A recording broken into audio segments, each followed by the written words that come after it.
ইলিশ মাছে বেগুন জিরা বাটা লঙ্কা বাটা দিয়ে বানালে দারুণ টেস্টি লাগে গরম গরম ভাতের সাথে খেতে।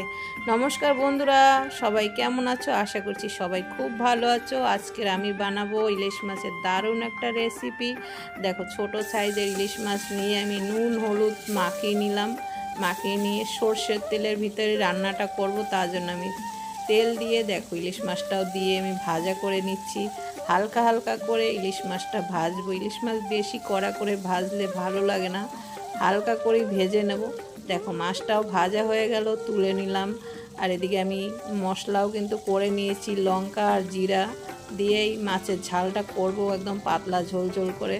দেখো মাছটাও ভাজা হয়ে গেছে। তারপর আরও যে মাছ রয়েছে সেগুলো আমি ভাজা করে নেব। দুবারে মাছটা ভাজা করে নিলাম। মাছটা ভেজে দেখো তুলে নেব। আর এদিকে মাছ ভাজাও আজকে রেখেছি। গরম গরম ভাতে ইলিশ মাছ ভাজা আর মাছের তেল দিয়ে খেতে কিন্তু অসাধারণ লাগে। দেখো এই যে মাছের তেল আর মাছ ভাজা রেখে দিলাম দুপুরে খাওয়ার জন্য। আর অল্প করে তেল দিয়ে দিলাম, তারপর জিরা ফোড়ন দিয়ে দিলাম। এবার দেখো বেগুন দিয়ে ইলিশ মাছটা করব, তার জন্য আমি বেগুনটাও দেখো কেটে ধুয়ে পরিষ্কার করে নিয়ে তারপর কিন্তু দিয়ে দিলাম তেলের ভিতরে দিয়ে। এবার হালকা ভেজে নেব নুন হলুদ দিয়ে, লাল লাল করে ভেজে নিয়ে তারপরে এদিকে দেখো লঙ্কা জিরা বাটা যে পেস্ট করেছিলাম সেটাও দিয়ে এবার ভালো করে একদম কষিয়ে নেব। দেখো কষানোটাও কিন্তু হয়ে গেছে, ভালোভাবে কষিয়ে নিয়ে এদিকে দেখো বেগুন তো সিদ্ধ হয়ে গেছে, তার জন্য আমি গরম জল করে দিয়ে দিলাম। গরম জল করে দিয়ে এবার ভালো করে ফুটে গেছে, তারপরে কিন্তু জলটা ভালোভাবে জাল হওয়ার পরে মাছটা দিয়ে দিলাম। দেখো ভালোভাবে এবার জাল দিয়ে নেব।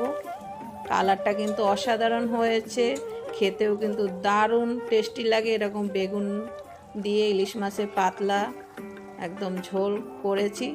তোমাদের কেমন লাগলো ভিডিওটা অবশ্যই একটা কমেন্টে জানিও। ভালো লাগলে লাইক কমেন্ট শেয়ার করে তোমরা সবাই এভাবেই পাশে থেকো। কালারটা কিন্তু দারুণ হয়েছে, খেতেও কিন্তু অসাধারণ হয়েছে। দেখো আমার মাছের ঝালটাও কিন্তু বানানো হয়ে গেছে। দুপুরবেলা গরম গরম ভাত দিয়ে খেতে কিন্তু অসাধারণ লাগবে। তোমরা এভাবেই সবাই পাশে থেকো। আর কেমন লাগলো অবশ্যই একটা কমেন্টে জানিও। এর জন্য অনেক ভালোবাসা রইলো। সবাই ভালো